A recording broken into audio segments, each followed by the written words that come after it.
Think your VA disability rating is accurate? Well, think again.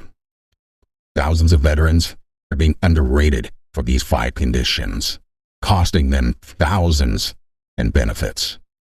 In this video, I'm breaking down the top 5 disabilities that are often underrated by the VA and how you can fight back. I'm Mr. X, and welcome to the VA Top 5. All right, kicking it off here. Number 1, migraines. Now, why is it underrated? Veterans often get a 0 or a 10% disability evaluation, even when the condition severely affects their work and their quality of life.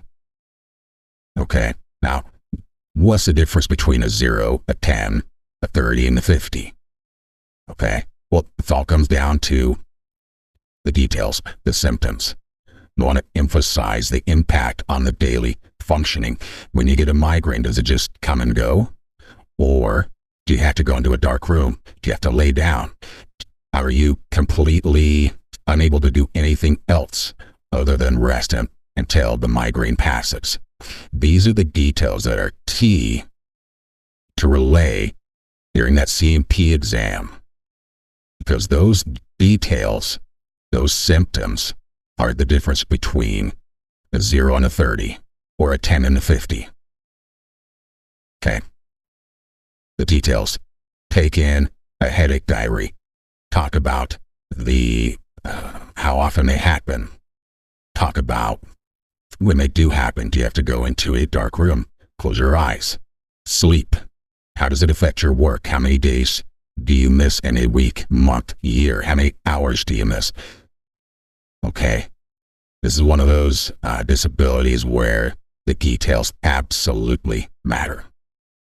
The more you can provide, the higher the evaluation. All right, number 2 on the top 5. Mental health conditions, for example, PTSD, depression, anxiety. Now, maybe asking yourself, well, how is it underrated? Well, the VA may acknowledge the condition, but assign a lower rating due to perceived lack of occupational or social impairment. Okay, now here's a tip. Before your CMP exam, make sure you submit any personal statements, buddy letters. Talk about the real life effects. How were you prior to this diagnosis or prior to service versus how are you today? And ask the examiner to evaluate or look at those way statements or buddy statements prior to the CMP exam. Okay, another way that these disabilities are often underrated is by your symptoms not being documented accurately in either your STRs, your private treatment records, or the consistency for those symptoms. You know, the examiner may not think it rises to the level of, hey, they have these symptoms of suspiciousness, for example, because it only happens once a week versus 3 times a day. So the more detail you can provide your examiner through statements, through evidence, through your testimony, don't be vague. Okay? If you want a low rating, be vague. If you want a low rating, don't provide evidence. That's the easiest way to get a lower disability evaluation than what you deserve. Okay? Take the 20 minutes. It's worth it.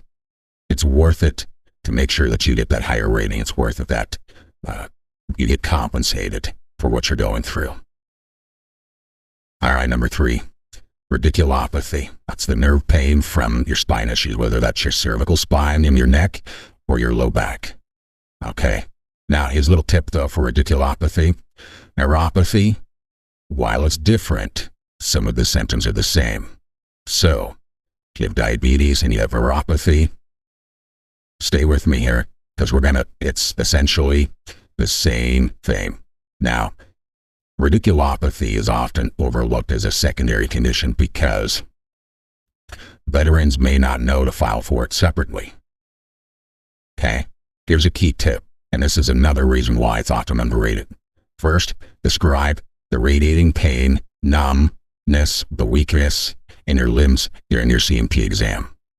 Okay, when evaluating radiculopathy and neuropathy, it comes down to three things: your reflexes, your muscle strength testing, and the sensory testing.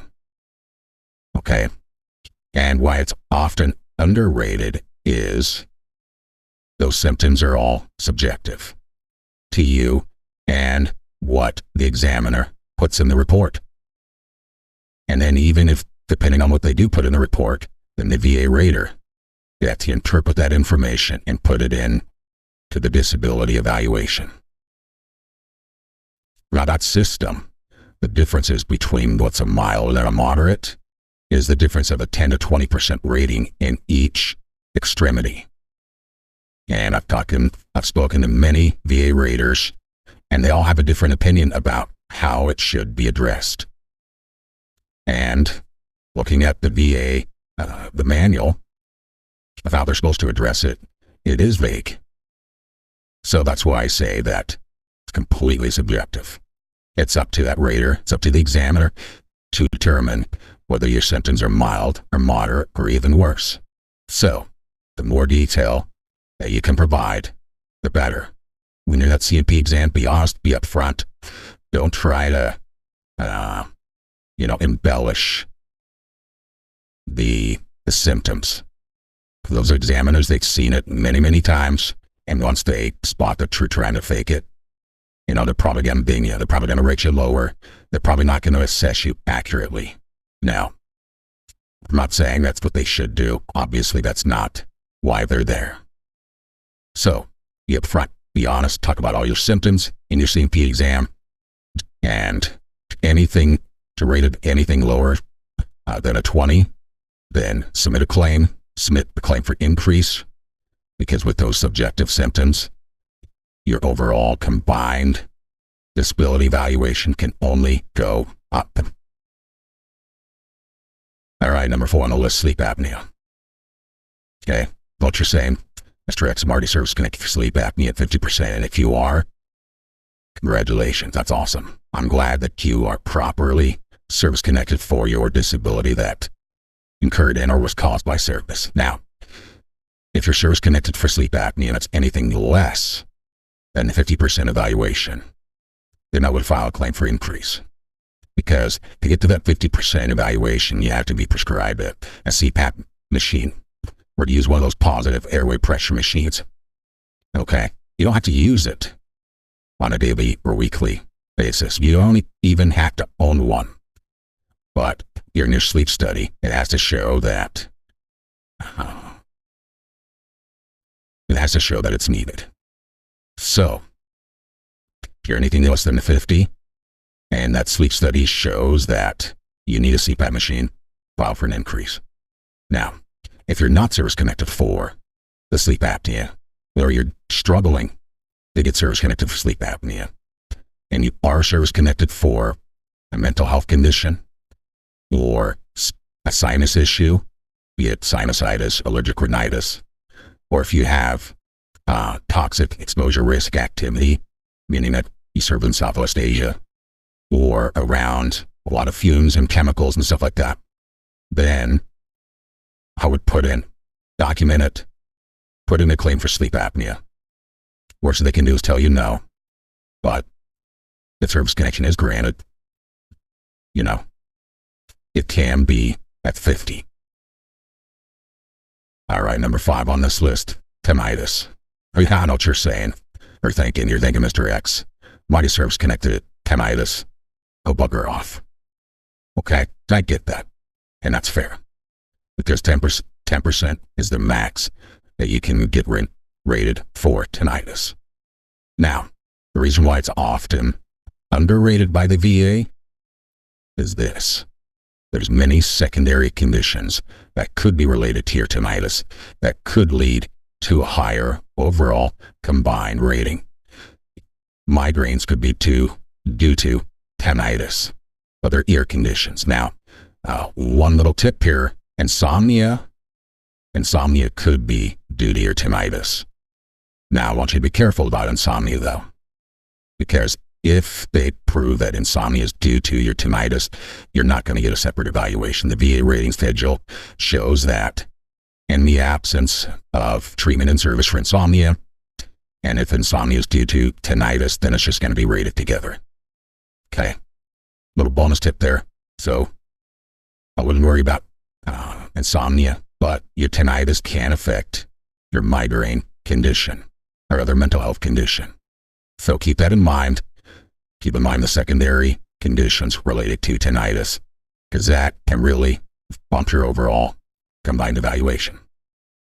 Every veteran's story is different, but when it comes to being underrated, too many of us share in that struggle.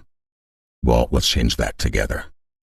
If you saw a condition, one of these conditions that your service connected for on the list, don't stay silent. If you're under-evaluated or underrated for it, appeal it. You serve this country. Now, let's make sure you get what you earned. Okay. In the end, I'm here to help. Hit that like button. Hit that subscribe button for more VA claim tips. And drop a comment if you've dealt with an underrated condition and what you did. You're not alone. We're in this together. I'm Mr. X, and this is the VA Top 5.